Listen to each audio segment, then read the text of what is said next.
Geez, you don't want to be walking into a showroom with your wallet. If you go to a motorbike showroom, leave your wallet at home. It's the worst thing you can do. Because, of course, you walk into that showroom and there's the salesman. What can I do for you, sir? Yeah, look into my eyes, look into my eyes, look into my eyes. You want a Royal Enfield 650 or a 350 Octa? So, yeah, you can't walk into a showroom with your wallet. But look, that salesman, all he wants to do is sell you a bike. He just wants to sell you a bike and perhaps get the servicing out of it as well, if there's some money to be made there for them. So what I'm saying is, though, think twice before you jump in and buy a motorbike. Have a look about how much it's going to cost to own this thing, how much it's going to cost to service it. There's a fantastic warranty on Royal Enfield bikes, absolutely fantastic, 3 years. But there's a requirement to have a valve service check every year, regardless of mileage, or especially on the 650 anyway. I don't know about the other bikes, but I suspect so. If you want to keep that warranty, yeah, I bet the dealer's not going to tell you that. So just be aware of that. These Royal Enfields have quite old-fashioned type engines with old-fashioned screw and lock nut. They require a lot of servicing, or a lot of looking out for, let's put it that way. That motorbike salesman is not going to tell you that. What out? I'm in the warehouse. I'm bloody freezing, hence the gear. Listen, BSA 650 Gold Star. They've pulled a blinder, an absolute blinder, but not for the reasons you think. I've seen all the reviews out there and they're all very positive and stuff like that. Some of the journos didn't like the suspension and moaned and stuff like that. But most of the actual people who buy this stuff, the type of reviewers, the kind of run-of-the-mill vloggers, all seem to love it. So stuff the journos.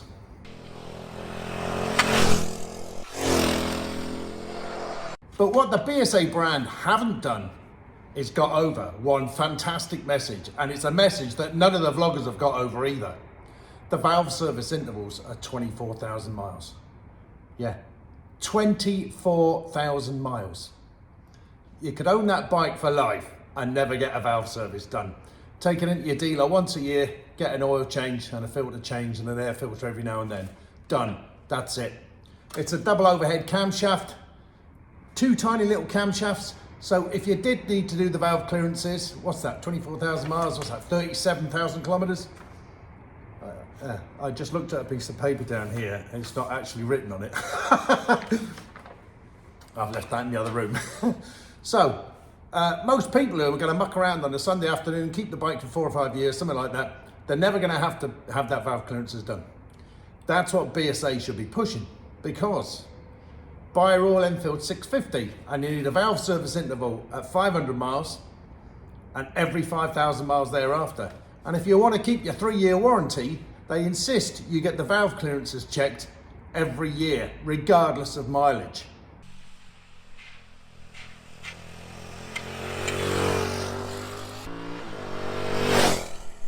And you see in some of the other geographies that the valve service interval on an Interceptor 650 is 3,000 miles. And at least in the UK, they've brought that back to 5,000 miles. I think that's why they're making it mandatory every service, every year. And if you if you look at the Scrambler, the new Scram 411, which I think is based on the Himalayan engine, or maybe the exact same engine, that's actually 3,000 miles. 3,000 miles valve service interval. Now, that's great. If you like doing valve services, look, the lovely thing about the Royal Enfields, the screw and lock nut valve adjustment mechanism, it's simple. Really simple. It's the same system used on this MGTD, a 1952 car. It's the same system used on this Ninja 250, a 2004. It's the same system used on this 356. Yeah, I know it's a replica. I was trying to pretend it's a real 356, not just a Volkswagen platform. Oh, back to the video. So actually, I have to get underneath to do them on this. But yeah, screw and lock nut on this as well. So it's a well-worn, tried and tested methodology of doing the valve clearances, but you have to keep on top of them. You can't leave these go. You just can't leave them go. Whereas more modern engines, a la this CB1100 here, use a shim under bucket. And although this has a short-ish valve service interval, it's about 20,000 kilometers or 12,000 miles. what's happened as the owners have progressed along with the bikes over the last 10 years, everyone's saying they stay well in spec. And that's quite typical of a Japanese bike, especially these inline fours. I don't expect these valve services to be done for 100,000 kilometers, 100,000 miles even. There's loads of examples.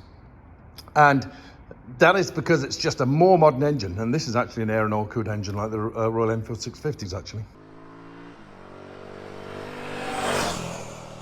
Valve service intervals on my Triumph Tiger, that was a good 20,000 miles. That's not a bad value. What about the new Ducati V4S? They've extended that out recently to about 37,000 miles. Pan America, never. So some of these bigger bikes, we're getting used to these bigger service intervals. They're very expensive to get done, especially when you've got 16 shims, 16 values to measure on bikes like this. On the Honda CB650R, the valve service interval is 24,000 miles. That's absolutely fantastic. And I almost guarantee you'll measure them and they'll be fine. It's a Honda. But on the Himalayan and the Scrambler 411, 3,000 miles. And as I say, on the Interceptor 650 engines, and by association the Hunter engines, Super Meteor engines, the 650s, 5,000 miles. That's bloody awful. That's bloody awful. So the valve service on a BSA Goldstar 650 is 24,000 miles. 24,000 miles. That's amazing. That's absolutely amazing. Most people aren't going to put that sort of mileage on that sort of bike in their lifetime. And when it comes to doing those valve services, okay, it's shim under bucket and all that sort of stuff, but there's two camshafts, they'll be tiny, it's a single cylinder, it's going to be very easy for it's up one level from doing screwing lock nuts. But for most home enthusiasts, they'll still manage it on a bike that simple. But again, most of us are never going to touch the valve clearances on that BSA 650. But if you want to keep your warranty on your Royal Enfield 650 or your Himalayan or your Scrambler or whatever bike it is in their range, if you don't get those valve clearances done at the annual service, what happens to your warranty? So for me, that BSA Goldstar 650 actually completely decimate the Royal Enfield 650 Interceptor sales. I wouldn't touch that bike with the option of having that Goldstar. Now, I actually don't mind doing, screw and lock nut valve clearances. As I say, I do them on all these cars and these bikes and stuff like that there. But given the opportunity, although it's very simple to do on a Royal Enfield, you can imagine back in India, right? The guy's busy and his wife says, don't worry, I'll do the valve clearances on the Royal Enfield 650. That's great. And then the 12-year-old daughter will go, no, don't worry about it. Yeah, I'll do it, mum. You get on with whatever you're doing. People in India can do shit like everybody because they have to. They're so, I don't know, come the nuclear Armageddon, I want to be living in India because they'll overcome any problem, whereas we're too worried about what pronouns to use here. So there's a big swathe of people in this country who don't want to do valve clearances, valve adjustment and all that sort of stuff, even if they are capable of doing it. So why not just buy a bike where you don't have to do it at all, like the BSA 650? Yeah, it's a winner, absolute winner. What's the relevance of all this? Well, I was talking to a dealer principal of a large franchised outlet, and they were dealers for 3 big brands, and they were saying before the pandemic, a lot of manufacturers would err on the side of the customer, and if the warranty, the servicing was a bit flaky, they'd kind of go, go on, sort your man out. Now, if someone comes in with a warranty claim, I've got an issue with my bike, the manufacturers are now saying, show me your service interval, show me when it was serviced, show me what was done, and prove it all. Otherwise, we're going to deny your warranty claim. So you have to get that Royal Enfield serviced annually and that valve service done every 12 months if you want to keep your warranty. Otherwise, you could be in deep shit.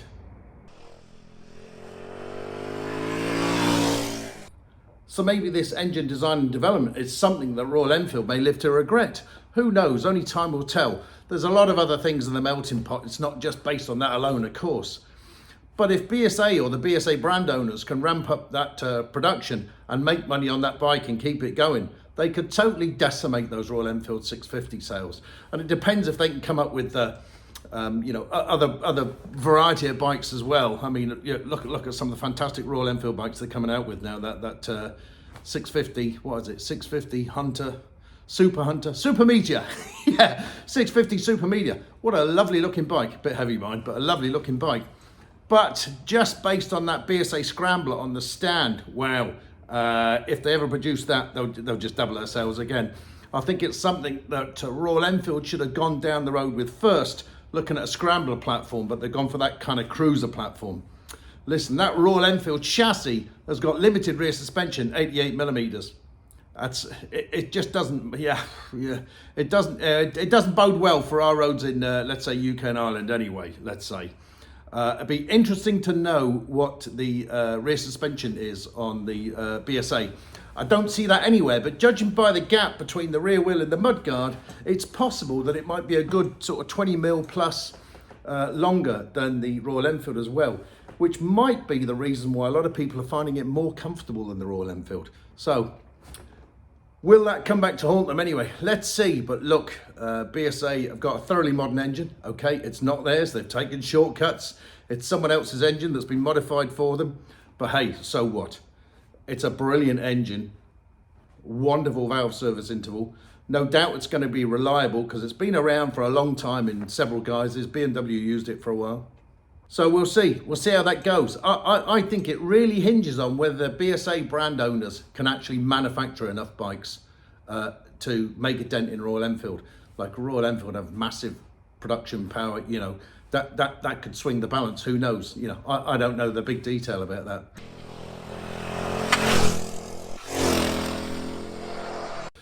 And what happens when Euro 6 comes along? What's going to happen with that Royal Enfield engine, that air-cooled engine?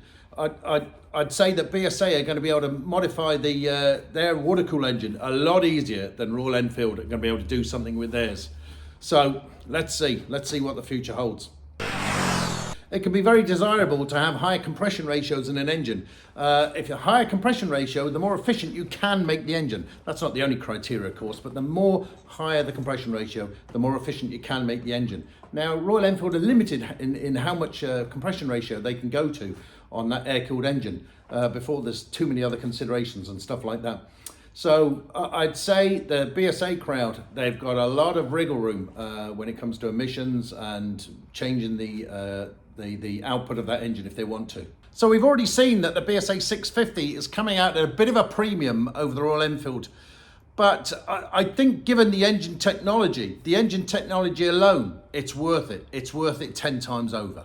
I'll tell you what though, if Triumph are coming out with a 500 single or twin, whatever it may be, geez, they're going to have a lot of work on their hands to compete with that BSA as well. Triumph are going to want to keep their pricing kind of high for their premium brand, but BSA are kind of gone premium-ish brand, premium-ish price, but still quite cheap sort of price. Tough one for Triumph if they come out with the 500 and it's kind of like priced the same as that Gold Star. That'd be a tough choice for a lot of people. We'll see. With these valve service intervals, I have to wonder, and you have to wonder sometimes, with dealers struggling to retain qualified mechanics, how qualified is my dealer to do the valve clearances, even on a simple screw and lock nut system? I've had a bike which had a service stamp for a full valve service, and 2,000 miles later, I opened up the top end to check myself because the bike didn't feel quite right. And I know for sure, 100% definitely, that main dealer who did that bike, now this isn't in Ireland, it was in the UK, that main dealer who did the bike definitely didn't do the valve clearances. They charged the owner for it. I had the bike off that owner. They charged the owner for it, but there's no way they did them. There's no way the valves changed, the clearances changed that much in the period that I had the bike and they had it done. So I'm wary of dealers who are saying they've done the job, but I'm also wary of dealers if they've got an apprentice doing the bloody job and they're not that skilled in it and they're ballsing it up. What I would be worried about though is a lot of home mechanics going, right, okay, I'm going to do the valve clearances on my Royal Enfield or any bike or any vehicle with a screw and lock nut. And it takes a little bit of a knack, a little bit of a feeling. You see a lot of people on YouTube wrenching the shit out of stuff and you don't need to over tighten the lock nuts. And I can see a lot of people ruining their screw and lock nuts if they're not careful. So that's something to watch out for. This bike here, the W800, that's a halfway house. That has a relatively low valve clearance service schedule. It's about 7,500 miles, if memory serves me right. But they have a wonderful method of doing it. They use shims, but they use a rocker off a single cam, and you can slide the rocker out the way, take the shim out and put the shim back in.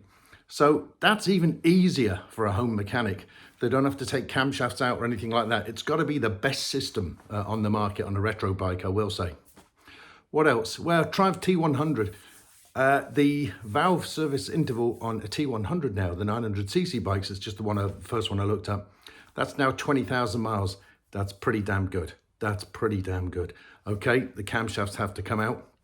But if these are bikes people are putting 2,000 or 3,000 miles on a year, you know, it's of no consequence. 20,000 miles, you'll be fine. My favorite though, I love it. I love that bike. So now there's more competition out there. This valve service interval, it should be considered a lot more closely by owners.